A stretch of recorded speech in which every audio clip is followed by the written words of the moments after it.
Larry Walters made the determination he wanted to fly. He didn't know anybody who owned an airplane, but he decided he wanted to fly. So he got a great idea in his backyard in Los Angeles, California.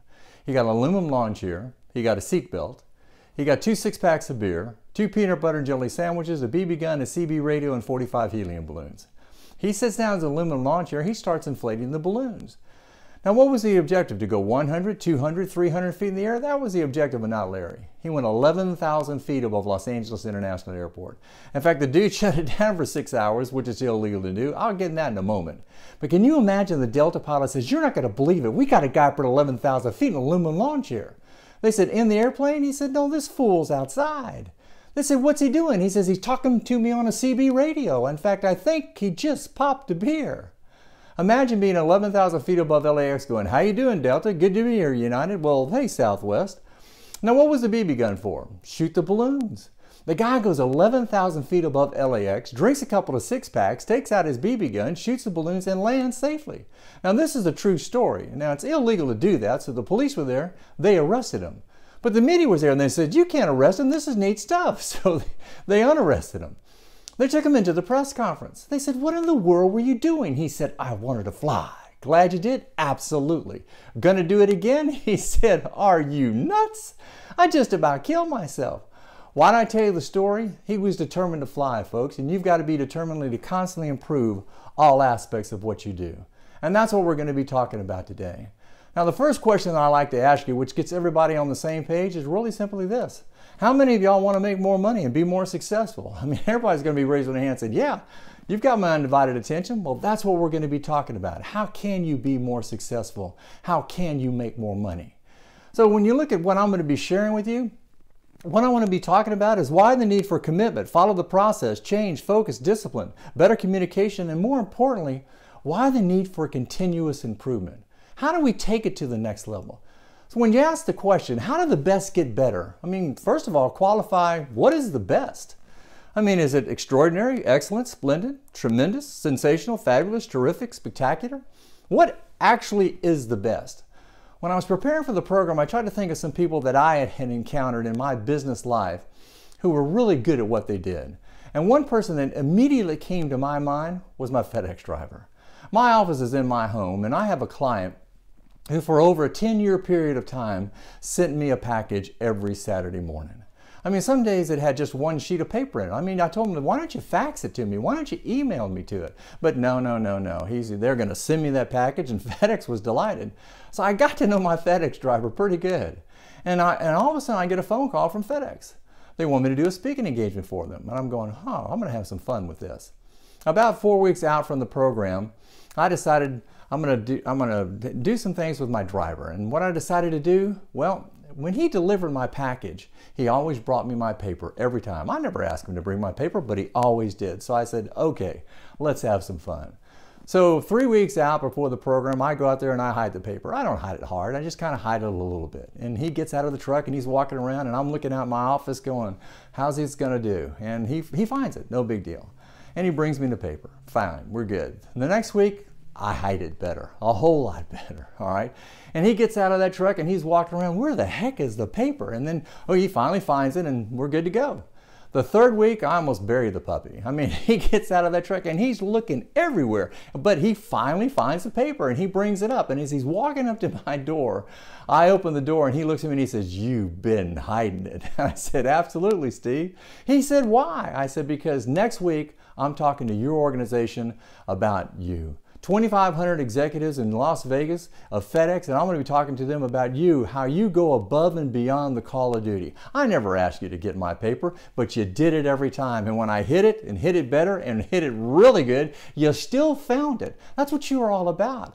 And that's when you start thinking about who are the people out there in the marketplace that are taking it to the next level. Because my statement to you is, I just want to know, are you the best version of you? Can you take it to the next level? And my answer is yes, we all can get better. We need to do the best version of ourselves. So what I'm going to be identifying is obstacles. How do we knock them down, folks, and get them out of our way? The obstacles that are holding us back in everything that we deal with on a business basis. I've been an entrepreneur. I've owned 5 companies. I understand what it takes to do what? Run a company, and every day you're picking up that phone or getting an email, and there's surprises, obstacles we got to get through. And we're going to be identifying those. So today, when you start thinking about what's going to make you better, well, my statement is sometimes it just takes one bright idea, concept, technique to improve yourself, to improve your performance, because you can always learn from someone. I mean, I'm on 300 planes a year, and people go, gosh, that's terrible. And I said, well, to me, a plane is one of 2 places. It's a place to study or a place to sleep. So I'm reading all the time. And I might have a book that's got 400 pages in it, and I'll be reading, and someone says, you know, what are you trying to gain out of that book? One thing. If I can get one thing out of that book that's going to make me more money, then guess what? That book is a home run. And that's what this program is all about. If you can gain one thing from this program that's going to help you be more successful, it's a home run. So what can I share with you that's going to benefit you the most? I don't do generic programs. I never have. So what I do is I pick up the phone and I call my clients, and then I ask questions and shut up and listen.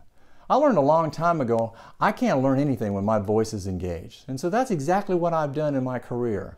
I call my clients like this right here, and I talk to their star players and ask them, how did you take it to the next level? How did you become so good at what you do? And then I shut up and listen. I've interviewed over 10,000 employees, managers, and senior executives in over 250 different industries. So go to school on the things that I've learned from these people. This is not me telling you to do this because I'm so smart. It's a lot of other people that I've learned from that I want to share with you, and plus the experiences I've had in my own companies. So let's go to school on those. Now, first of all, let's start with some good news. And the good news is very simply this. I got what? I got a serious love-hate with your company. I mean, I'll never forget when I got the phone call and they said, Rob, we'd like you to come talk to our organization. And I said, well, who are you? And they said, we're TheHomeMag. And I went, oh gosh, I love you guys. They said, what? I said, I love your magazine. There's not many magazines that I really like, but as a homeowner for years and years and years, all of a sudden when I started getting your magazine, I'm going, who are these guys? I love the way it looks. I love the ads. I love the professionalism of the ads. And if I want somebody to come work on my home, the way these ads look, it's like, these are the players. These are the ones that can get the job done. So that's my love part of your magazine. The hate part, if my wife gets a hold of your magazine, I am dead. I'm dead in the water. Why? Because it's going to cost me money. But that's okay. I mean, at least I know I'm going to be dealing with some people who are really good at what they do. So you look at the love-hate relationship, you're doing it good. In fact, when I say you're doing it good, you guys are really impressive. I mean, think about what you've accomplished in 18 years. You got 60 magazine locations in 27 states. You're mailing 140 million magazines and cards annually. But what you really have got to understand is you can't rest on your laurels, because your competition, now that they know that you're doing so well, is all of a sudden they're going to get better. And they're going to try and do what? Take it away from you. And that's our biggest concern. When people say it can't go away, oh really? Look at the life expectancy of a Fortune 500 company. It's about 40 years. In Japan and Europe, it's 12.5. Yeah, it can go away in a hurry. Those are the big boys. I mean, in the next 10 years, 40% of the Fortune 500 companies will be gone. And as I said, those are the big players in the game, not the smaller companies. And I'm not just talking about because of the pandemic and what's going on out there. I'm just talking about regular business life. These numbers, these statistics were before the pandemic occurred. It has gotten even worse. When you look at the overall companies leaving, the lifespan of a Fortune 500 company 50 years ago was 75 years. You care to venture a guess what it is today? 15. And it's getting worse. So don't tell me it can't go away. Look at Budweiser. In 1988, 1 in 4 beers was a Bud. 1 in 4. What is it today? It's 1 in 12. Those are terrible numbers. I mean, it might not be terrible numbers for the competition, but it is for Budweiser, the king of beers. Can't go away? Yes, it can. And that's the concern. So we've got to pay attention to the ripples of competition. Because if we don't, they're going to turn into waves of destruction. And I'm talking serious waves of destruction. Let me give you a prime example. Simple prime example, BlackBerry. Remember them? I mean, how many of y'all had one? I mean, I did. I love my BlackBerry. It's a fantastic phone. And I'll never forget when I saw my first Apple phone. I was on an airplane, and 3 rows up with this guy had an Apple phone. I didn't even know what it was, but he's sitting there and he's going. And I'm looking at it going, where did it go? where did it go? And I go tap the guy on the shoulder. I said, what is this? Where is it going? He says, my Apple phone, that's the way it works. You slide the screen. I said, you gotta be kidding me. I gotta have me one of these. So when I landed, I went and bought the phone, and I hated it. I hated my Apple phone. Anybody like to tell me why? My keys. I lost my keys. I love my keys. I always mistyping everything and sending out emails with all kinds of mistakes. But you know what I loved? I love this. So who changed? I changed. But BlackBerry's attitude in 2006, we got a 50% market share. We got nothing to worry about. And that's when the Apple phone was introduced. In 2007, Apple phone is introduced, and the next thing you know, they got major problems. Oh, don't worry about it. We're BlackBerry. We're huge. We're big. We're fantastic. Really? 2 years later, their market share is down to 20% worldwide. Anybody like to venture a guess what they are today? Try zero. They sold about 200,000 phones last year, and in their marketplace, that doesn't count. So when someone tells me it can't go away, BlackBerry, a 50% worldwide market share, and they're gone. That's a major problem. What killed their business? Real simple. The inability to see beyond changing consumer desires. The inability to see beyond changing consumer desires.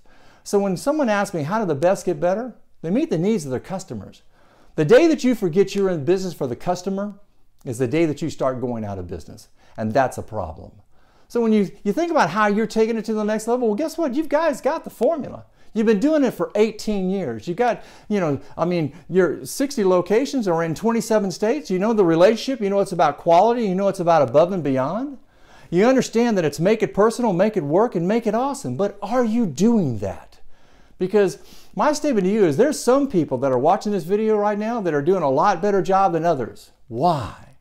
That's the question. Why are some of you doing a better job than others in this room? Because if someone's doing a great job, I just want to know what they do so I can do what? Copy it. We got to learn from each other. That's what this reputation is all about. So are you following the clear path to make it easy? Because if you're not, you're going to lose.